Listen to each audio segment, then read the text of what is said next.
আপনাদের মোটরসাইকেল চিন্তা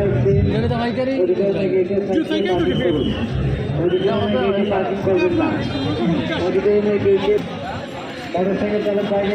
আকর্ষণ করে বলছি মোটরসাইকেল পার্কিং করবেন না আপনারা